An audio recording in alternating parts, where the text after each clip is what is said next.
So Swami Adi, we wait a couple minutes. Yeah.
So we just take a couple minutes, a few people still arriving.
Okay, so we start now, Swami? Yes, I think you can go ahead. Okay. So Om Namah Shivaya, everyone. My name is Swami Dharmananda. I'm here at the Yoga Farm in California. And today Swami Sitaramananda is not able to be with us directly. So she prepared a presentation, which I'll narrate to you, and then we can have any questions at the end if you like. So we'll go ahead and begin. And we're going to go ahead and share a PowerPoint so you can see. So today's topic is teachings on selfless love and devotion.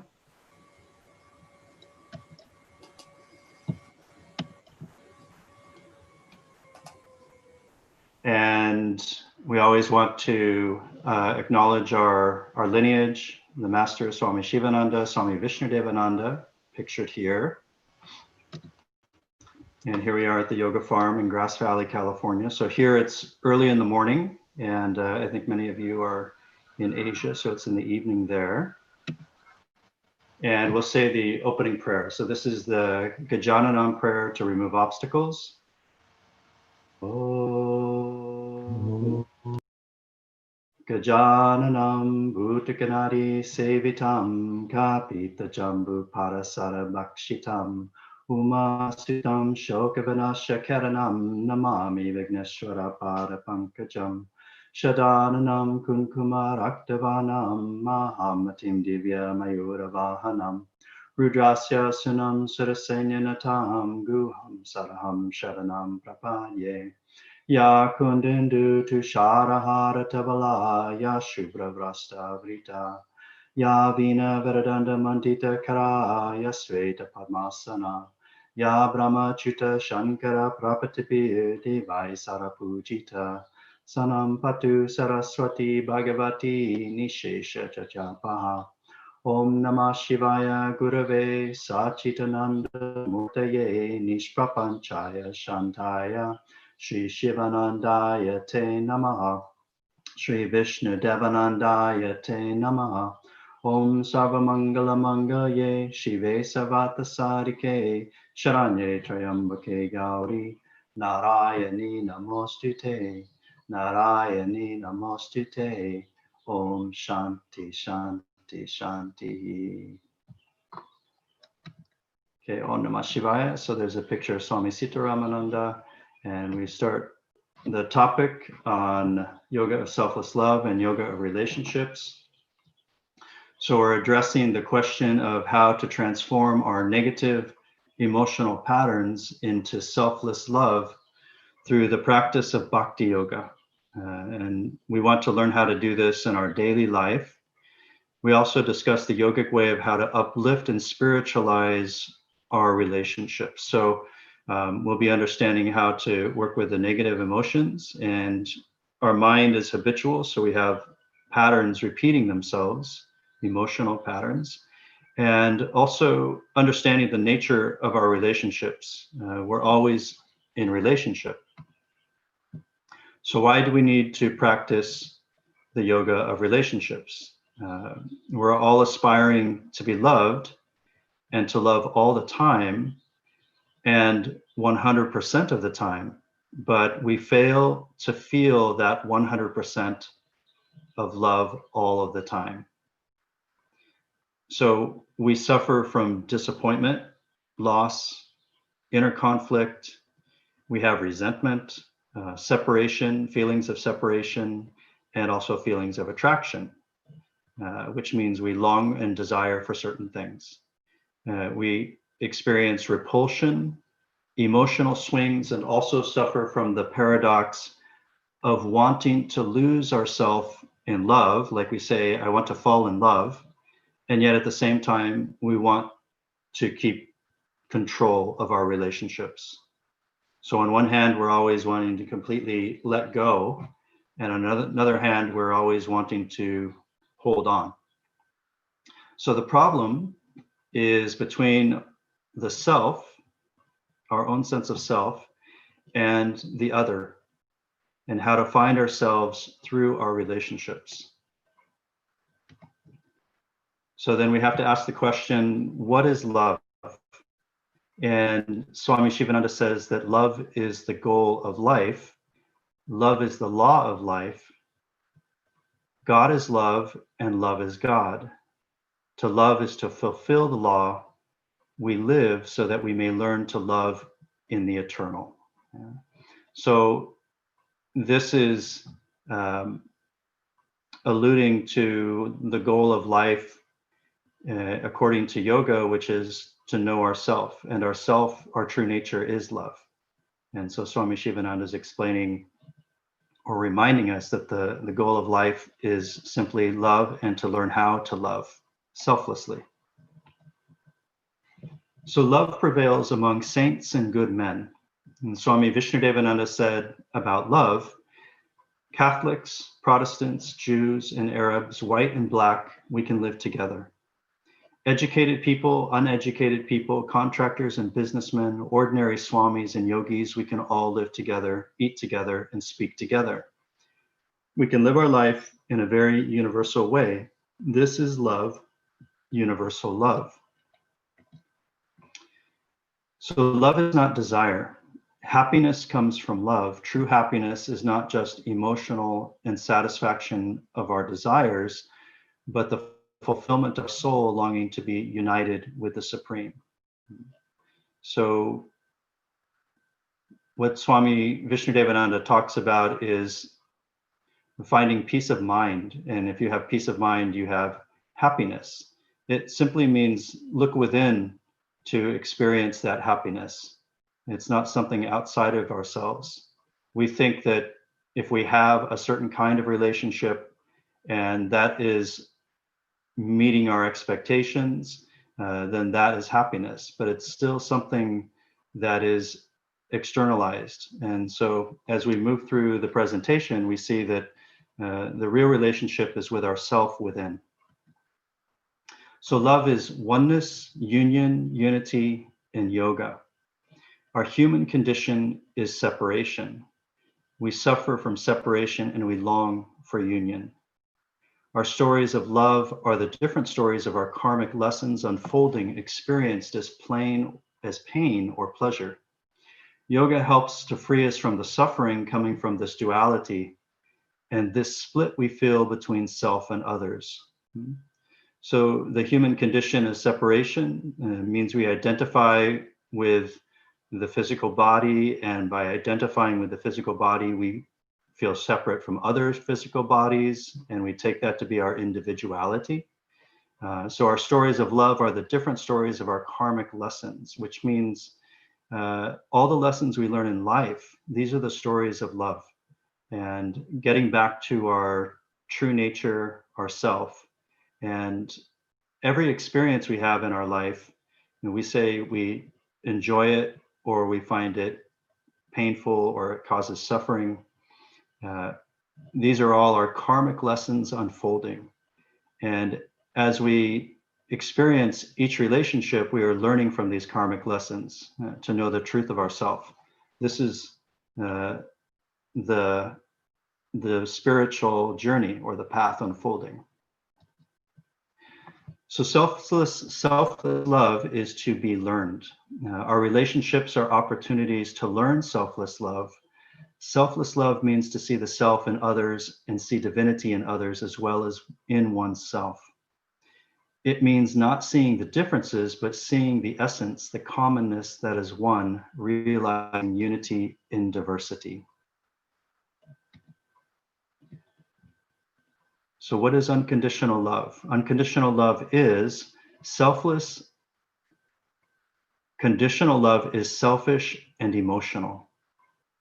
Emotions need to be purified to become pure love.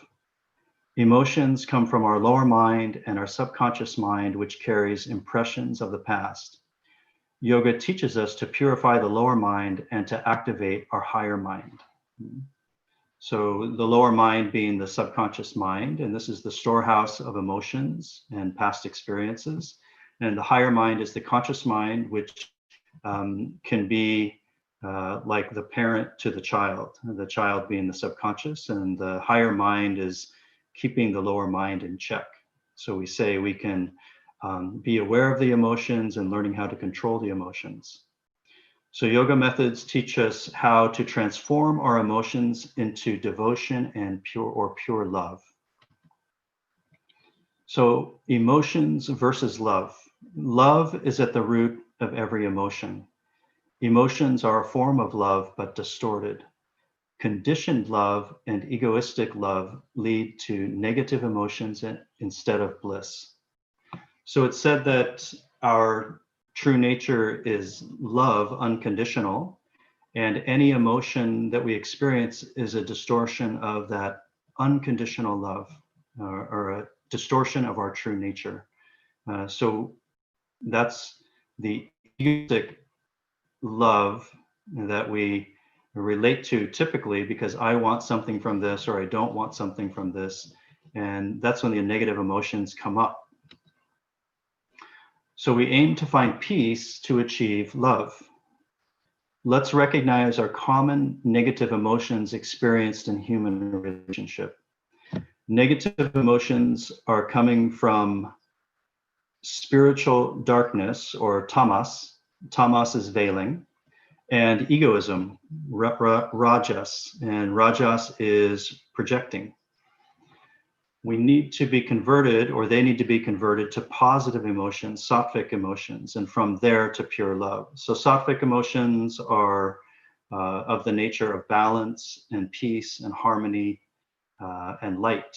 And so you can use these keywords for tamas, rajas, and sattva. Tamas is veiling, rajas is projecting, and sattva is revealing. So when we have that sattvic mind, we're investigating the nature of the lower emotions and understanding them, and learning about ourself through that.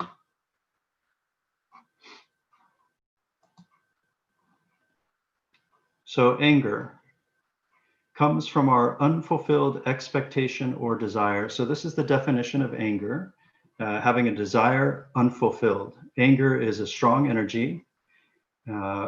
It comes from desire. And when desire is not able to express itself or be fulfilled, it will arise as anger. So what to do? Let go of expectations. So we're learning to become aware of our expectations, see the pattern of behavior, be grateful for what we have, instead of thinking of the things we lack or what we want and what we desire. Be grateful for what we have. Surrender and accept.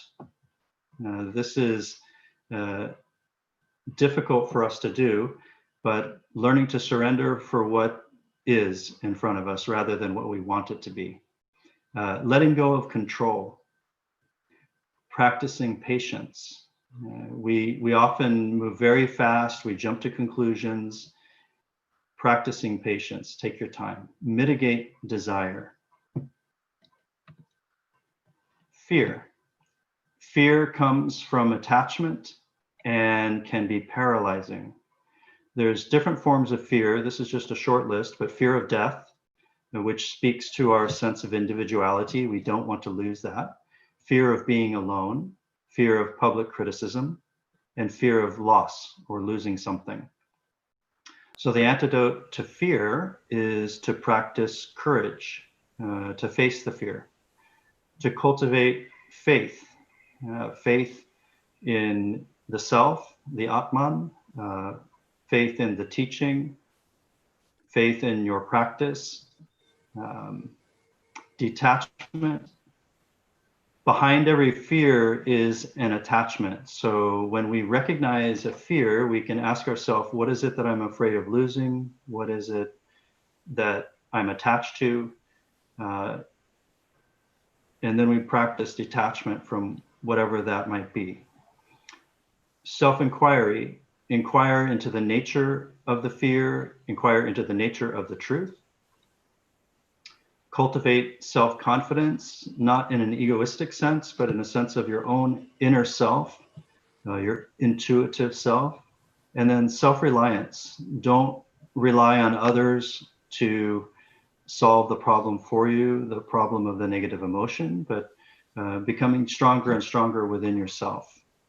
Swamiji, maybe just a short pause between slides so the translators can catch up a little bit. Sure.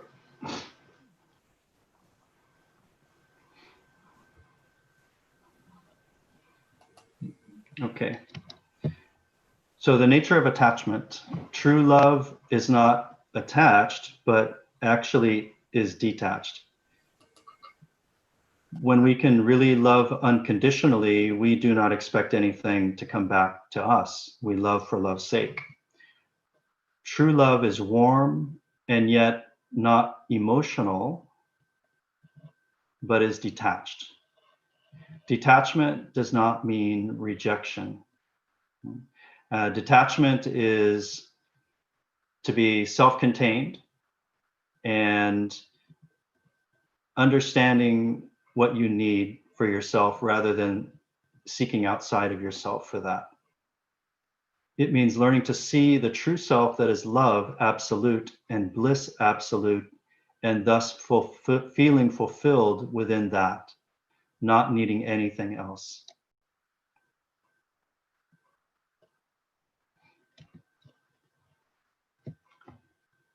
So another negative emotion is hatred. It comes from love turning in the wrong direction. It is the opposite of love. And the antidote to hatred is to practice compassion.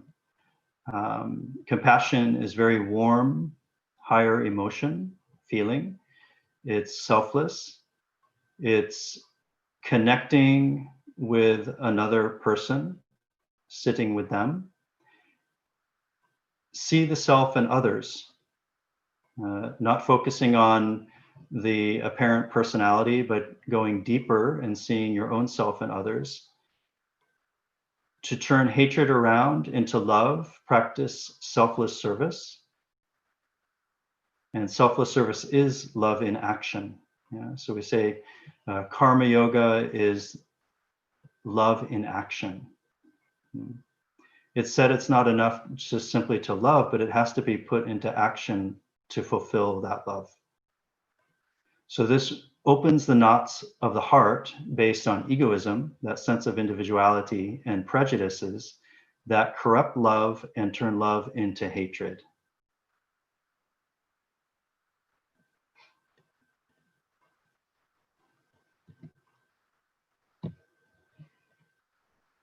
Lust is not love.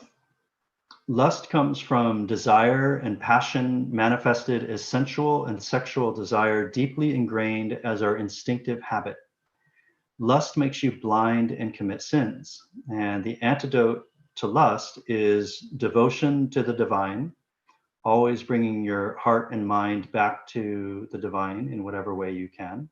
Be aware of our reproductive instincts, keeping pure motives in our relationships. The reproductive instinct is coming from the subconscious mind and motivating a lot of our actions within our relationships. So we need to be aware of this. Identify less with the body and with the separate self. So that means identify more with your own higher self, the Atman. Transform lust and instinct into selfless love and respect. And we sublimate sexual energy through yoga and go beyond lust. And this is called brahmacharya. So this sexual instinct is a natural part of who we are as human beings. It's part of the lower animal nature, but it's also part of the cosmic principle of creation.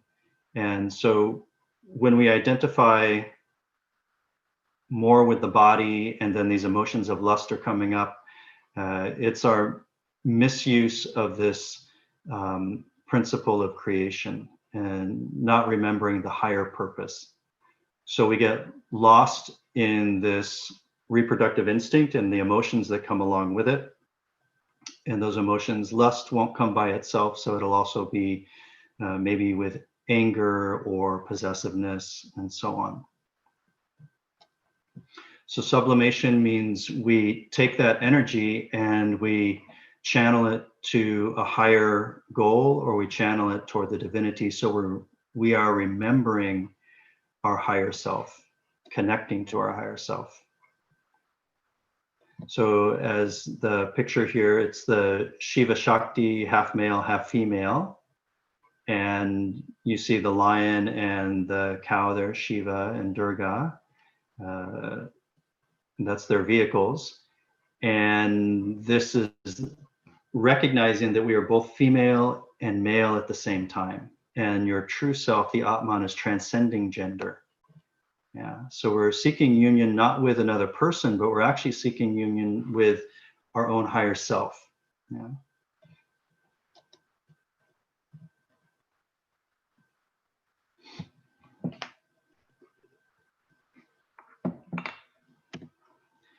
So the emotion of greed comes from our desire for safety and fulfillment, twisted into insatiable desire for material objects. So it means we seek safety through the idea that the material world is going to bring us that safety and security. And so therefore we become very possessive and we want more and more material objects to this idea of protecting us. So remove greed to find safety and fullness within yourself.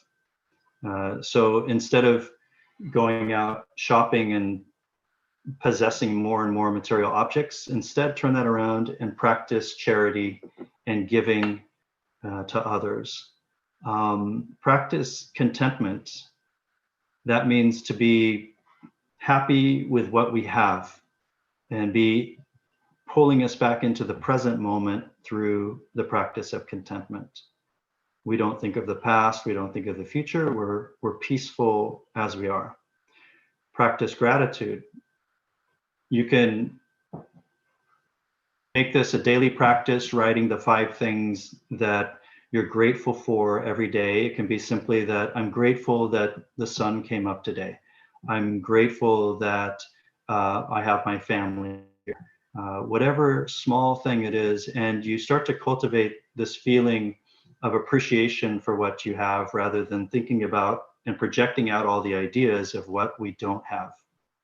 And then practice renunciation, which means it's a learning how to detach from the material objects, understanding what you really need versus what you want. Most of the things, material objects in our life, we don't really need them. And so we can say we practice renunciation, we just learn to detach from these objects.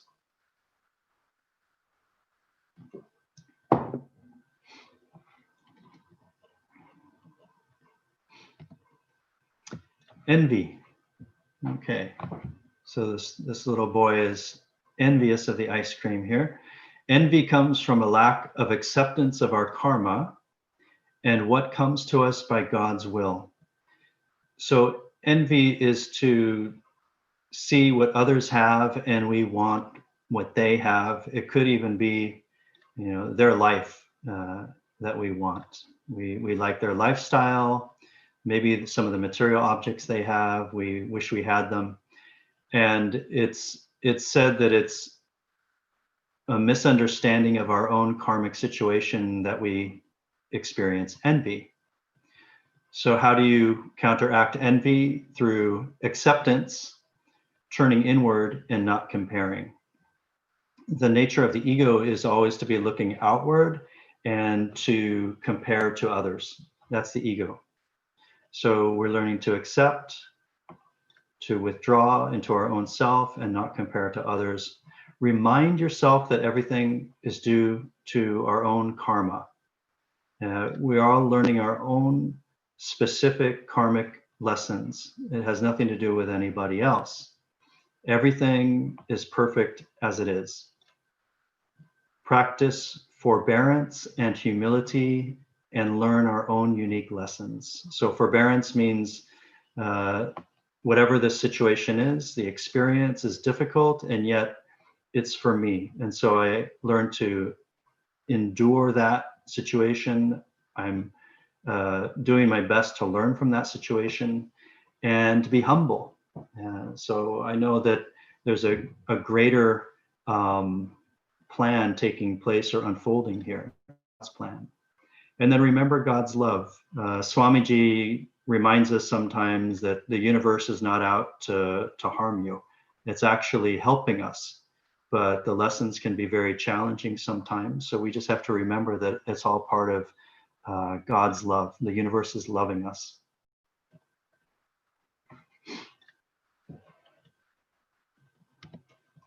And jealousy. So jealousy comes from sense of entitlement, possession, and exclusiveness in the love relationship. Jealousy is experienced when the beloved changes loyalty. So how do you counteract jealousy? Evolve your relationship into a more inclusive relationship. Recognizing the self in the partner or any relationship, this is the goal of yoga. We say when two people are together that they're learning to see the self in one another. So when we become jealous, we don't see that. We see again the individuality, the separation. like this. So inclusive means bringing that relationship within yourself. Generosity, be giving. Forgiveness, letting go of, forgiveness is to let go of our preconceived idea, let go of our grudges, and it's ultimately to let go of the past. So when we are not able to forgive, we are holding on to past storylines, and we're learning how to let go of those storylines, and then we can move forward with the things that we want for ourselves. We give our energy to the things that we want. And then remember that passion is not love. So when we're jealous, all those other emotions come up, and then the passion, the possessiveness, all of these emotions will be there. So when we talk about inclusive relationship, also include others as much as possible. Do things that do not separate others. So we might be talking about groups of people, and as much as you can, include, learning to include others, and then you feel an even greater connection through those types of relationships. Healing emotions. So how do we heal our emotional wounds and free ourselves from negative mental patterns and suffering coming from conditional love? So it begins with our self-love. Heal from emotional scars and patterns. To heal from emotional scars and patterns, we need to learn self-love and love of God. So self-love brings acceptance and makes the mind turn inward to find happiness, but not outwards toward somebody or toward an external condition. Self-love or turning inward to find oneself will make you stronger to be able to realize the love within that has always been there. So self-love is not egoistic. It is the lack of self-love and awareness that creates the patterns of need and dependency that lead us away from peace and love. So self-love brings about self-respect and self-discipline. So people ask this question all the time, how is it selfish? Basically, is it selfish if I take care of myself, or if I take time away from others, maybe in meditation or for my practice, and it might feel like we're not attending to the needs of others, but we have to start with ourselves and attend to our own needs to connect to ourselves. If we don't do that, we don't have the energy or the love to give to others. So we need to have this level of self-care. It's not selfish to take care of ourselves, because it's our ultimate goal is to realize that self or that love within. And then we have more to give.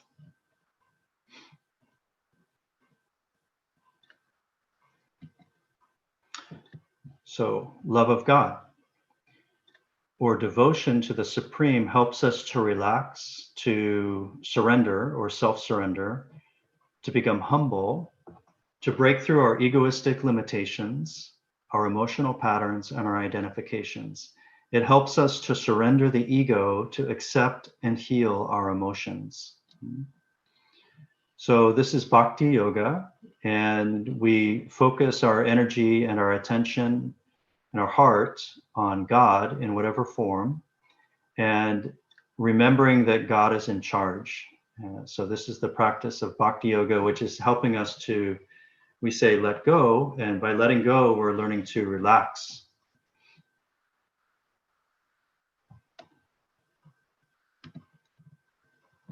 So how do we do this? We do this with what's called the Ishtadevata, and this is the love of the chosen ideal, and this starts from within. So love of our chosen ideal starts from the cave of our own heart. It brings back the presence of love in our heart, which is blocked by our identifications with our separate self.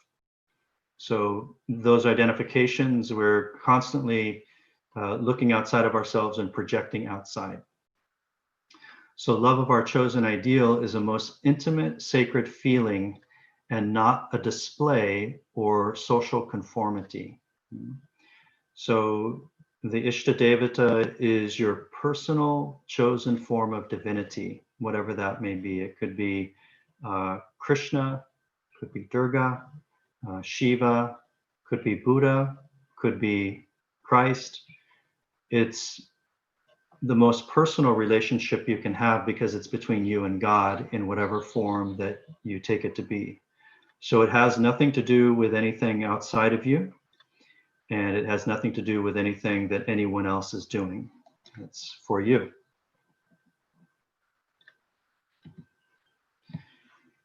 So the religious external form is not the goal itself.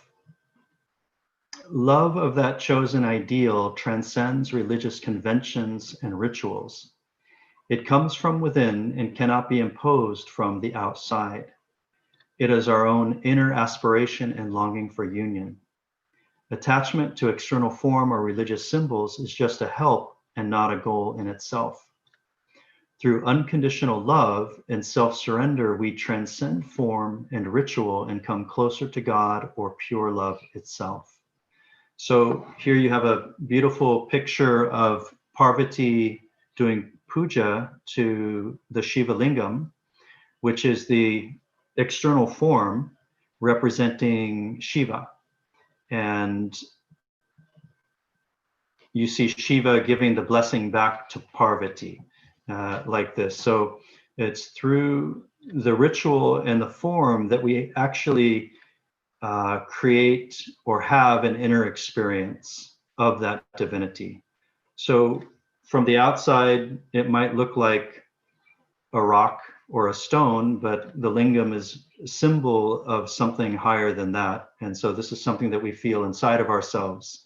And so we feel the blessing of the divine whenever we do puja or we chant the divine names, sing kirtan, or even do karma yoga because we see God in those that we serve. All of this is giving us an inner experience or inner connection to that form of the divine, to God.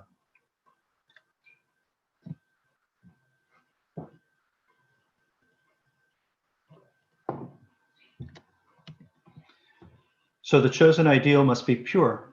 So you have an image of Saraswati here, very pure, sattvic. Our chosen ideal of love can have the quality we seek: purity, eternity, knowledge, true inner power, beauty, perfection, bliss, and righteousness. So Saraswati here is having the quality of purity, wisdom, creativity. She is symbolic of the arts and learning. And then any Ishtadevata would have similar qualities attached to them. And when we practice Bhakti Yoga, we're connecting ourselves to those qualities and nurturing those same qualities within us. So the names are many, but God is one. Paths are many, but truth is one. Respect others' way to truth. This is the practice of unity and diversity and recognizing that everyone is on their own path and we ourselves are on our own path. So the chosen ideal is your chosen aspect of God. So we can choose the chosen ideal according to our own temperament or according to which aspect of the divine you feel closest to. And there are three aspects of reality or of God that you can feel connected with.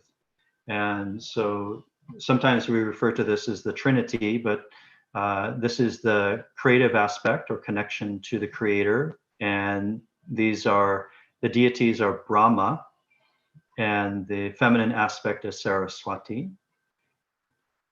Preservation or connection to the preserver, this is Vishnu and Lakshmi. And transformation or connection to the aspect of change, Shiva and Durga. So Brahma and Saraswati are the creative energies in the universe we see. Saraswati, of course, is the arts and creativity, learning. Vishnu and Lakshmi are the preservation or the sustainer of the universe. And we think of Vishnu associating also with incarnations of Rama and Krishna. So they're very dharmic, how they work in the world. Transformative aspect of the universe is Shiva and Durga. And so this is the aspect of change, but we can think of this as removing the negative energies so new growth can take place like this. So this is always taking place. This cycle is always in constant motion. So from creation, preservation, transformation, and creation again.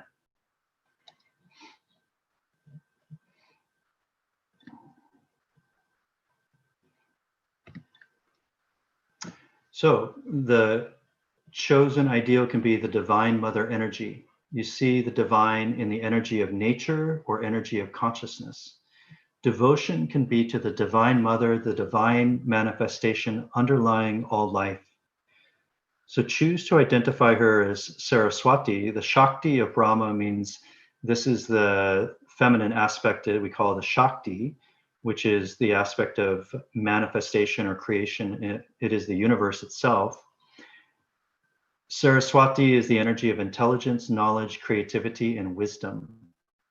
And the Shakti of Vishnu is Lakshmi, the energy of peace, love, harmony, virtue, righteousness, beauty, prosperity, and wealth. And the Shakti of Shiva is Durga. It is the core of your inner strength and fearlessness. And Durga is very strong.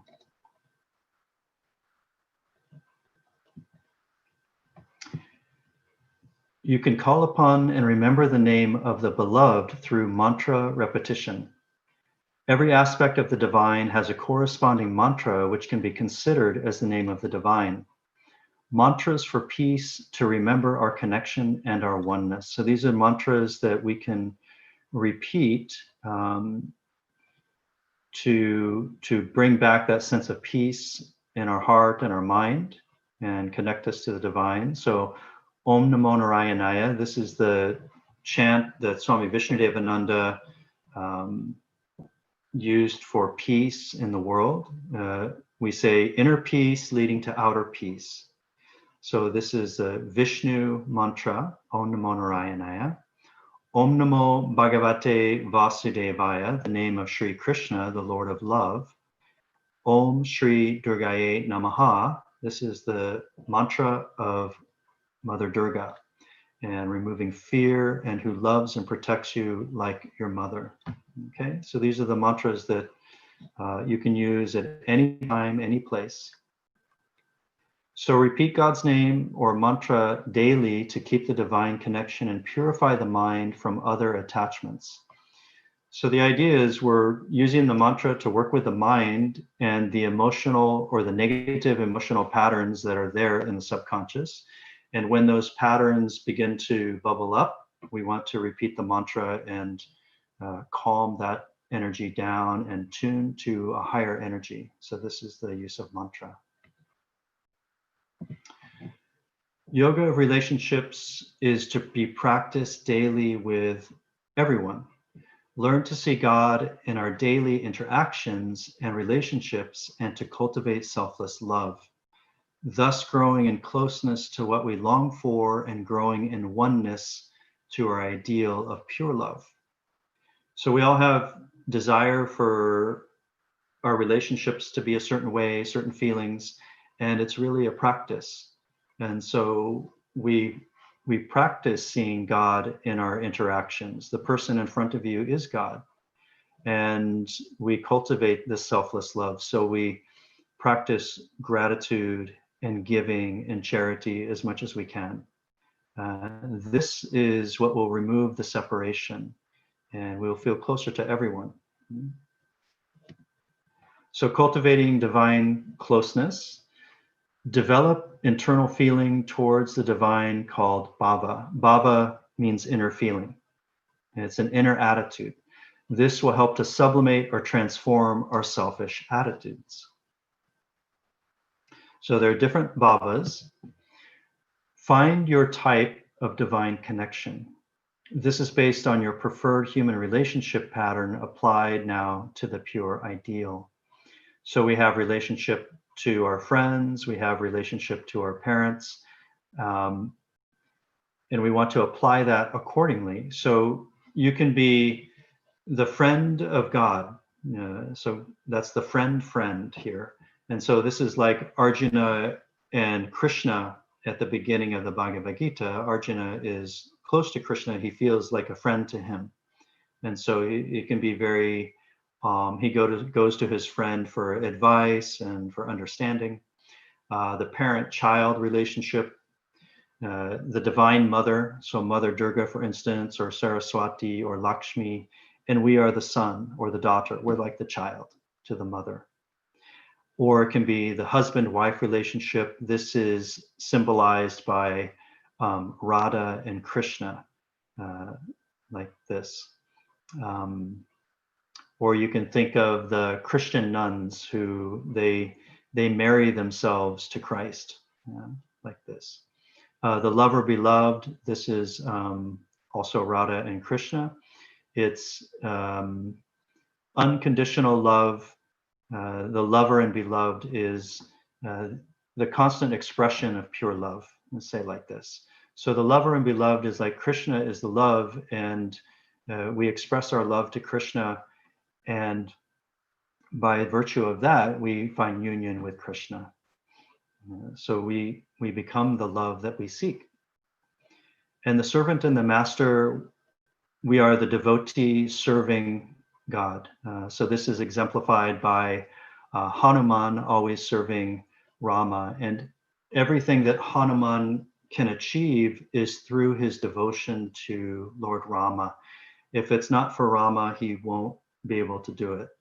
So this includes our humility, our self-surrender, and giving up our individuality. And then the divine energy flows through us and we become an instrument of that divine energy. So servant and master like this. And then we begin to realize that there is no other. This is an illusion in our mind. All relationships are truly relationships with your own self. There is no separation.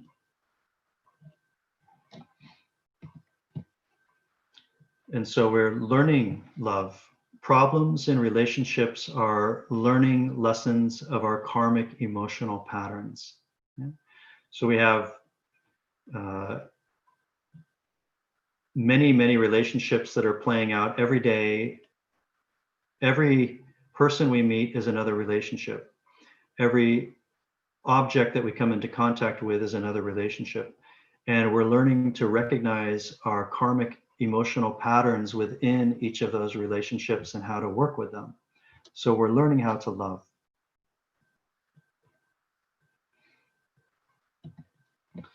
So the mind is habitual. The mind is reproducing impressions of past relationships.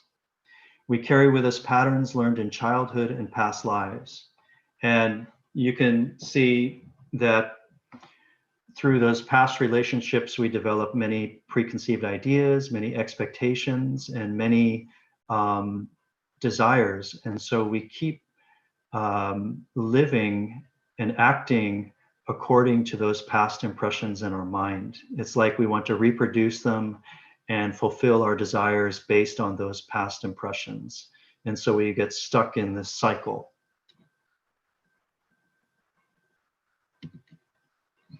So what is relationship karma? Yoga teachings on karma say that we choose our father and mother and life circumstances to learn our relationship lessons. So when we come back into this world, we've already chosen. And we're learning to see the one self beyond our egos by interacting with each other. So really, every relationship is a karmic relationship.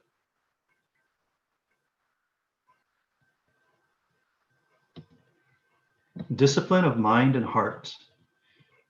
We are all perfect inside, but our minds need to be molded in order for us to be able to reflect the perfection that is within us. So the mind is our instrument, the body is our instrument, and we're learning to purify the mind, and then the mind will reflect that perfection that is already within us. Yeah.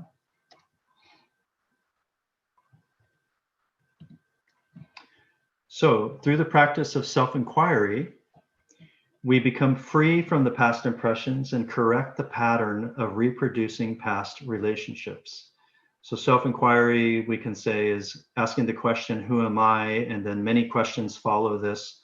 But by asking the question, who am I, we begin to create awareness around the emotional patterns of the past.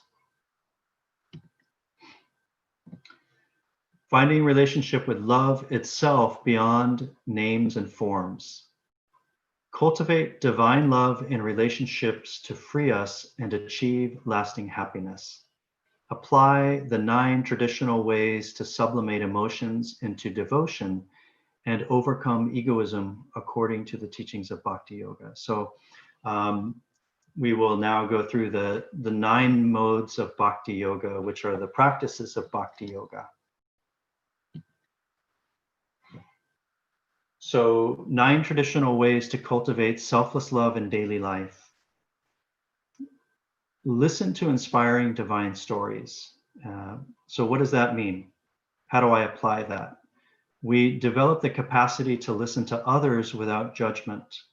Be honest in what you say about yourself. So the first step is to cultivate a practice of listening to others. This is allowing us to be receptive to others. So listening here is not just hearing what they say, but listening without judgment. It means holding a space with another person. Number 2 is to sing God's glory. Learn to praise others and look for their positive qualities and one's own positive qualities. So the teaching is that when good things happen to others, we share in that good thing with them. Sometimes good things happen for others and we feel jealous or envious like this, but we need to practice praising others and praising their positive qualities and selflessly doing this, not to be prompted by another person necessarily, but to make this a practice ourselves. Remembrance of his name and presence in prayers. Learn to hold people you love in your heart in a prayerful mood. Feel the sacredness of your relationships by being detached and forgiving. Be grateful for all people whom you interact with in your life. So some people might be family members and we have certain friction in our relationships, but in the end, we need to have that remembrance of their self, because their self is my self, and hold the highest thoughts of them, pray for them.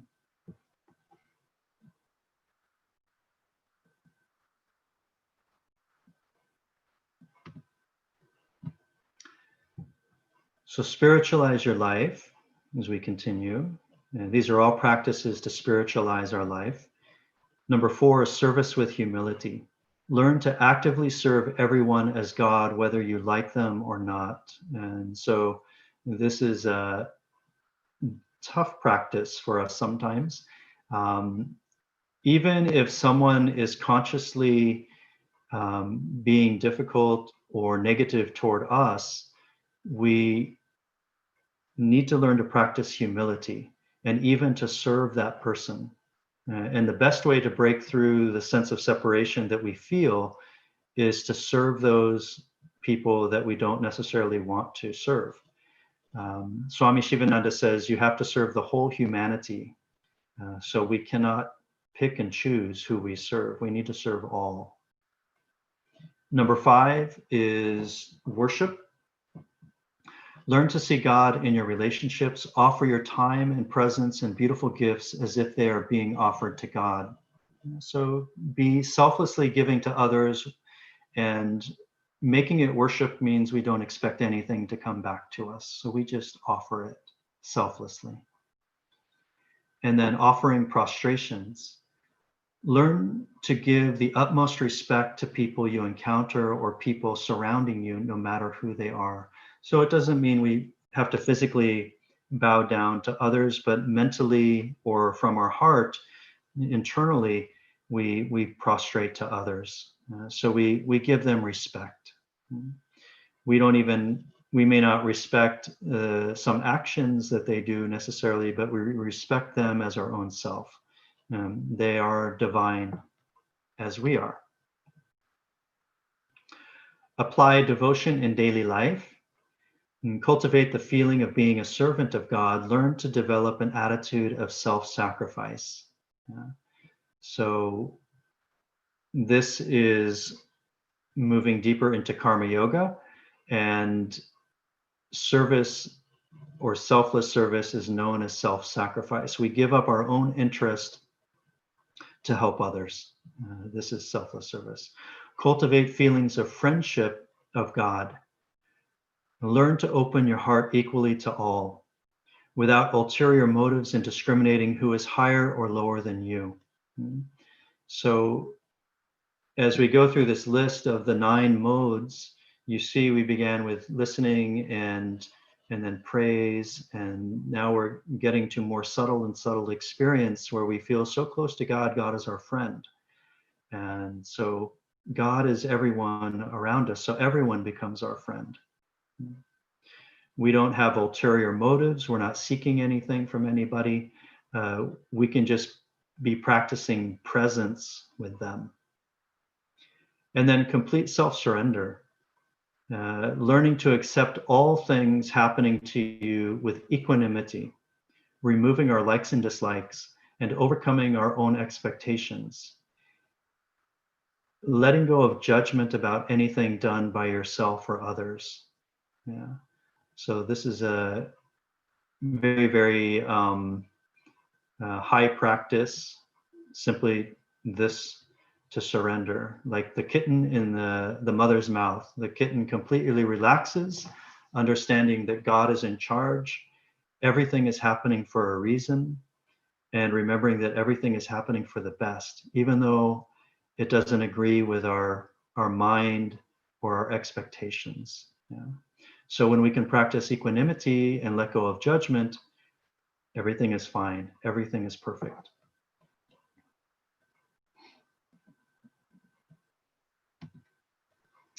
And there you see, at all times, everything is perfect. May the whole world attain peace and harmony.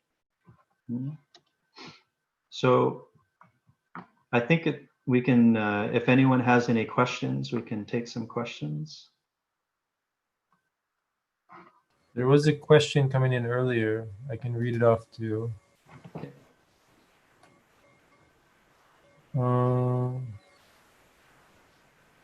How can we say everything is perfect as it is when hundreds of thousands of people are dying due to illnesses such as COVID-19, cancer, heart disease, etc.?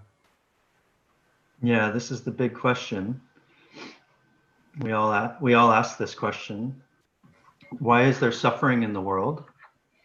And the simple answer, we can say that this is on an individual level. This is our karmic lesson to be worked out and to understand. Individually, we all suffer, and then we see on a larger level the suffering of the world, or the suffering of groups of people. And so Swami Shivananda, or any of the masters, if you look at their lives, you see this peaceful picture of Swami Vishnudevananda here now. And we can be peaceful and feel content even in the face of all this suffering that we see in the world. And we simply have to, it's through our mind that we see the suffering. So when we talk about removing likes and dislikes and coming to that place of peace and equanimity and contentment, it's understanding the nature of our own self is love. And when we witness the suffering of the world, this is the world itself. We can look at COVID-19, and this is the lesson of the world, the karmic lesson of the world. So somehow, and we may not understand how or why, but somehow it's reflecting back to us an opportunity that we can learn to love and have more compassion. Yeah. So we see the suffering from COVID-19. We see the suffering from the people who are protesting and all or other conflicts that are taking place around us. And all of these experiences, we say, are karmic experiences that reflect back something to us, and they cause us to ask questions, to investigate, and to go deeper into ourself. It's said that if you truly realize yourself, then you understand the answer to that question. You know, what is the nature of suffering and how we can be free from that suffering. So it's a tough question, and that's our journey, is we're learning to answer that question. So I don't know if that's a sufficient answer for you, but hopefully it helps. Okay. The same person asked another question about relationships. When you said inclusive relationships, I think she misinterpreted the meaning. She said, does this mean if a husband has an affair with the wife, he should include the mistress in the family as well? No, not necessarily like that. But just in general, we want to think inclusively of others. And the reason why we exclude others is because we feel separation. And we talked about all of those other negative emotions that go with that, which include possessiveness, jealousy, and envy. And, you know, those negative emotions limit the expression of our higher self in our relationships. So when we talk about including others, it means to bring people together. Yeah, it's simply like that. And that helps others on their journey to feel connected, and then we ourselves feel more connected to others. People feel so isolated, especially now in this COVID-19, and then the turmoil in the world is a lot of separation, division going on, and we need to cultivate that feeling of connection so we get away from that isolation, that separation, and the suffering that goes along with that. Okay. There's some questions about mantra. Which mantra is best for yourself? Can we use Lakshmi mantra or Vishnu mantra? It doesn't matter which one. Yeah, so Swamiji listed these mantras specifically for peace. To say it simply, if you feel connection to that particular mantra, then use that mantra. It should be something that inspires you, that connects to your heart. It's not, when we talk about repeating mantra, it purifies the mind, but it's coming from the heart. And so you should feel that, you should feel inspired by the energy of the mantra and connecting you to the divine itself, because it's the name of the divine. So Om Namo Narayanaya, Om Namah Shivaya, Om Shri Durgaye Namaha, Om Namo Bhagavate Vasudevaya. All of these are okay to use, or good to use. And then they're also asking about the term bhava. Term bhava, what does it mean exactly? Bhava is the inner attitude or the feeling. So it's the feeling from your heart that connects you to the divine. And the way that we were talking about that was our relationship. The idea is that you want to position yourself to God. What is your relationship to God? Other than to say, I think about God from time to time, but it's a little vague. we want to have that relationship. So the feeling can be like God is my friend, and I speak to God every day, and God gives me answers every day.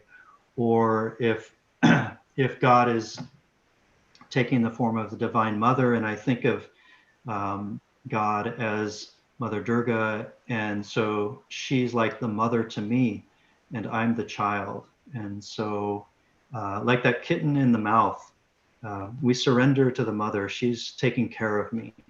And so, this is the bhava, the feeling I have for God is like she's my mother and she's protecting me and taking care of me like this. Or it can be God is the teacher and I'm the student.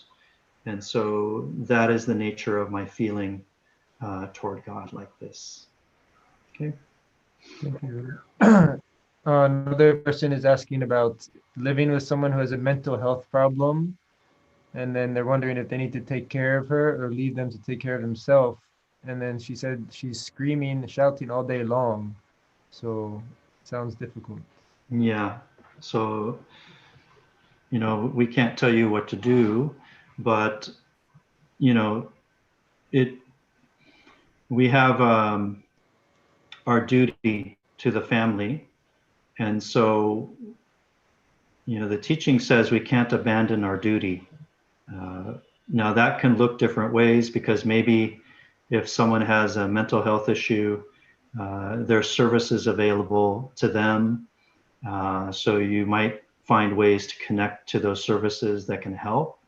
And maybe that helps to take the load off of your shoulders a little bit. But we can't abandon our duty to our family. And you would have to see what's available to you to work it out. There's no one right way to do it. Yeah, this is the important thing. And every situation is different. So if you wanted to talk privately, maybe we can do that also, if you wanted more guidance on that. There's a stress relief service at the yoga farm they can sign up. Yeah, so you can visit the Yoga Farm website. We have the stress relief counseling service, and we have many counselors who it's free and it's 30 minutes. You get some yoga techniques to deal with stress, and it's very practical and helpful, because this kind of situation, we feel isolated in these situations. Like, what do I do? I don't know how to move forward with this. So it's good to get some reflection from another person who has some skill to offer to you. Someone's asking about forgiveness. If someone, example, harmed you or harmed your children, how do you forgive? Yeah. So forgiveness is a huge topic by itself. And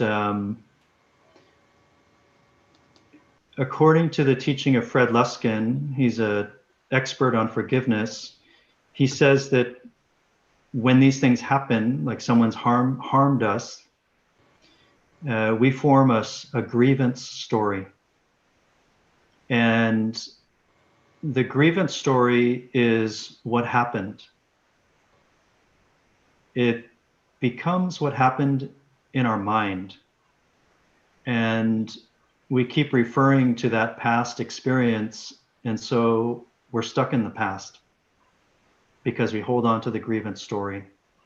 So when he talks about forgiveness, he says forgiveness is for you, it's not for anybody else. And when we practice forgiveness, it doesn't necessarily mean that we reconcile with the person who harmed us. In fact, we may not even have any contact with them ever again, but we can still forgive them. So this is why forgiveness is for you and not for somebody else. When we are not forgiving, we are holding on to the past experience and replaying it, and therefore we suffer and we move into that fight or flight mode again when it's triggered. And when we forgive, we redirect our energy toward the present moment and we get on with our life putting our energy to the things that are important to us rather than being, we can say, stuck in the past or trapped in the past. But forgiveness is vital practice. We all must be practicing. So Swami Shivananda, the story, him practicing forgiveness, there's an ashramite who attacked him and hit him on the head with an axe in the satsang hall, and he was fine. And the man was taken to the local jail cell, and the next day Swami Shivananda came to him.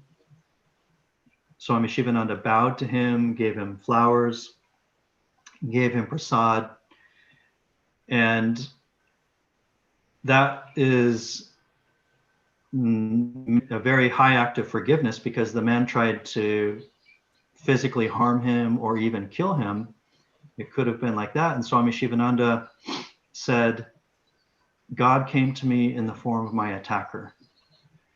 So we can see a person causing us harm, or we can see God coming to us, and we might say, oh, God is trying to cause me harm. But in some way, it's a karmic test. There's a lesson in this. Swami Shivananda is the highest lesson. You know, he says, God came to me in the form of my attacker. Maybe it's just to test how truly detached he was or is. Yeah.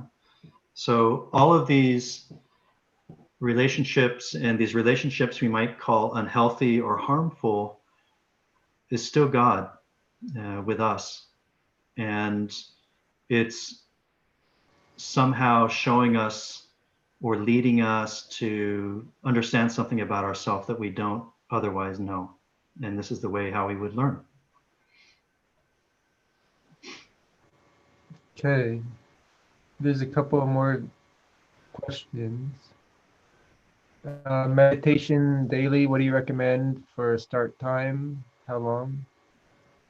So the recommendation is to meditate at what's called the Brahma Muhurta. And so this is the time of sunrise or sunset. And then we say 20 minutes, 15, 20 minutes minimum to start. And then you slowly build that up to a half hour, and then maybe you can expand that up to an hour. So in the ashram, we meditate 30 minutes morning, 30 minutes evening. And the most important thing is that you do it every day and you don't miss. So you need to develop that habit of meditation so it becomes a positive habit. And when you miss it, you notice that you miss it. So you really want to build that foundation and then keep going further with that.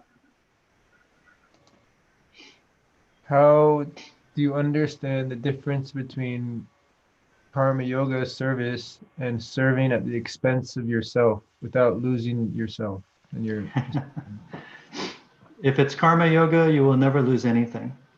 Yeah. So it might feel like that sometimes in your mind, but actually you're still purifying yourself. So you can never do too much karma yoga,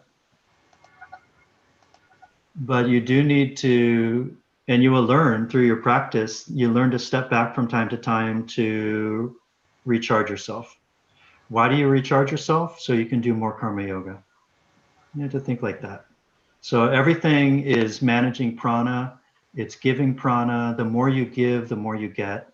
So it's a phenomenon. The more prana that you give selflessly, you have that divine connection, and more prana comes to you. You look at the great saints and they have endless energy. Mother Teresa, she's so focused. She just does karma yoga, serving the suffering.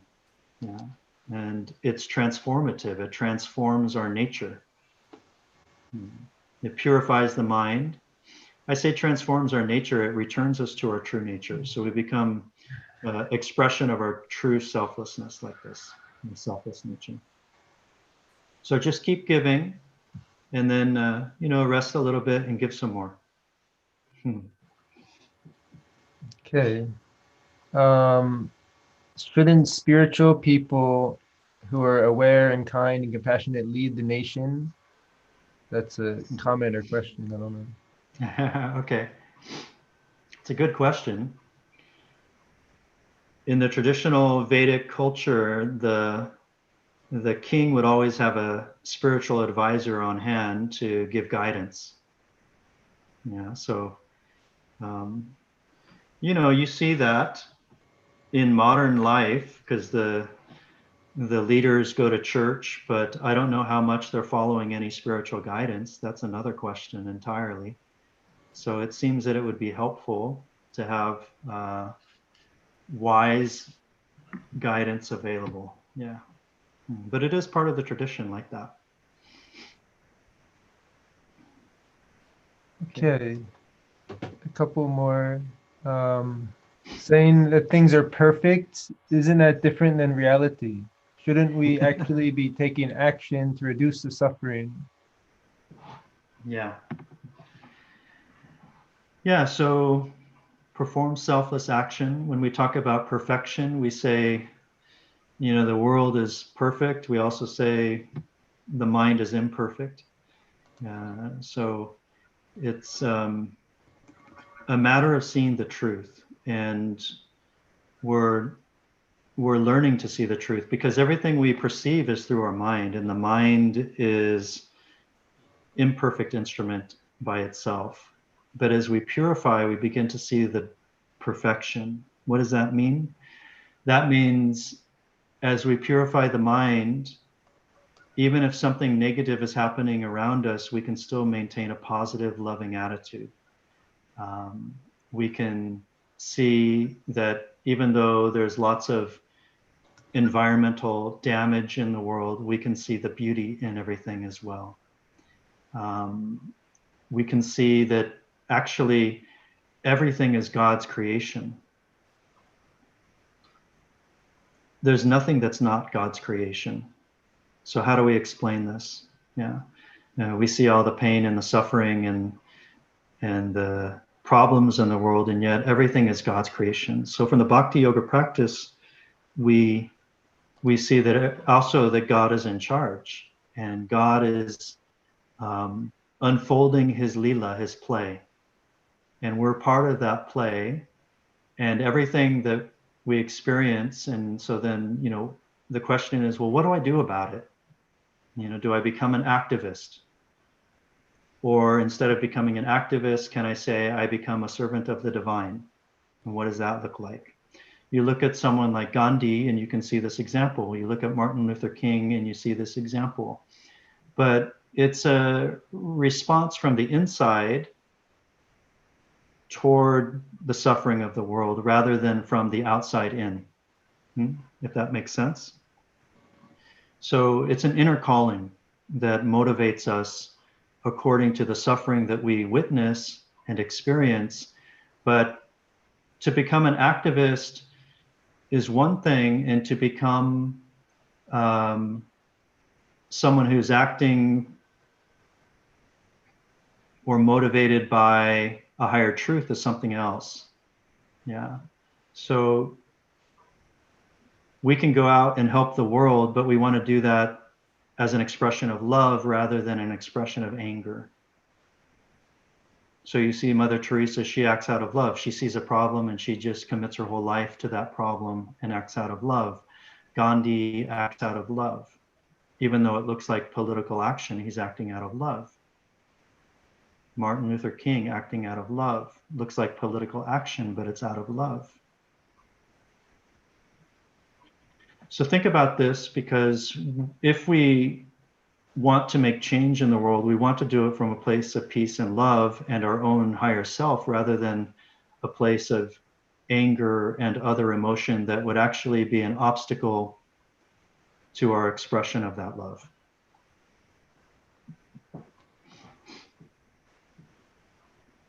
Okay. All right. There is a question in Chinese. I think it's been translated. So, how can we recognize God in everything we do and be in harmony with God? How to recognize God in everything that we do. How to connect with God? What are the methods and techniques? Yeah. So Swami Sitaramananda gave a talk on karma, dharma, sadhana. And so I would refer you to that, but to simply say to turn everything you do into a selfless action and be very aware of our own selfish interests, because that's the obstacle that we're creating to not seeing God.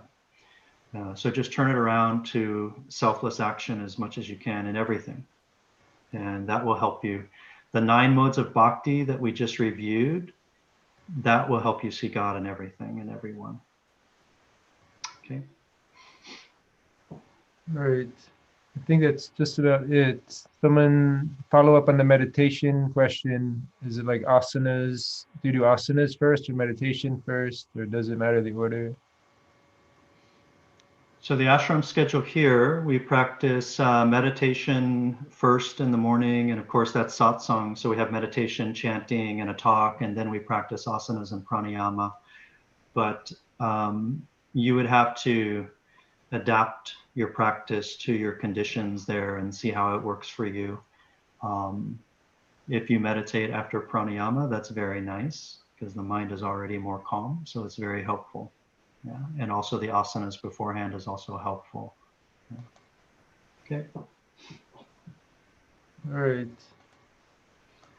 Okay, so thank you, everyone. Swami Sitaramananda will be back next week with another topic, and we have a few other announcements for you before we say the prayer. So we have some upcoming courses. July 4th, traditionally in the ashram, this has been our July 4th Vedic astrology weekend. Now, beginning this year, it's our Vedic Knowledge Conference. And of course, we will be online this year with many outstanding teachers. We have Dr. David Frawley will be participating, his wife Shambhavi. Naranjan Babu, I believe, will be participating on Vastu. Swamini Swatma Vidyananda. Swamini Swatma Vidyananda will be speaking on Vedanta. Pandit Samavadula will be speaking on Tantra, and Komila Sutton on Jyotish. So these are all the Vedic sciences represented, and these are all wonderful teachers. There's another course with Swamiji, Swami Sitaramananda, coming up starting June 27th online on Vedanta. So again, we've been talking about how to connect to the self through Bhakti Yoga, and Vedanta is connecting to the self, Jnana Yoga. Okay. There's another Bhakti Yoga course. So for those of you who want to go deeper into Bhakti Yoga with Swami Vashishtanandaji, he's our priest here at the Yoga Farm. And the dates are the 22 to 26th of June. So that will be a wonderful course to participate. And a Raja Yoga online course with Swami Narayanananda, June 2021, coming up soon. Swami Narayanananda is assistant director or director at the Dalat Ashram in Vietnam. So that will be coming up as well. And then you can check the website of the Yoga Farm and Dalat Ashram for other courses as well. And so the Dalat Ashram is open again in Vietnam. And we have the TTC coming up July 18th to the 15th of August. So if you can get to Vietnam, you can take the TTC in person. It will be there coming up soon. Okay. And so there's Swamiji's next webinar, Sunday next week. The topic will be announced shortly for that. And let's see. I think that's it. Okay. Thank you to the translators. Yeah, so thank you to Narayani and Grizal and Kumari and Yamuna, Shivakami. Anybody else I missed there? Yashoda, Guzal's Yashoda. Yeah, Yashoda. Okay, thank you. Thank you very much. And we'll conclude with the final prayers. Om Chayambakam Yajamahe Sikantim Pushtivaranam Urvarukamiva Bandanan Mitsur Mukshyamamritat. Om Chayambakam Yajamahe Sikantim Pushtivaranam Urvarukamiva Bandanan Mitsur Mukshyamamritat. Om Trayambakam Yajamahe Sikantim Pushtivaranam Urvarukamiva Bandanan Mitsur Mukshyamamritat. Om Shanti Shanti Shanti. Om Bolo Satguru Shivananda Maharaj Ki Jai. Om Bolo Shri Vishnu Devananda Maharaj Ki Jai. Thank you everyone. Om Namah Shivaya. Take care.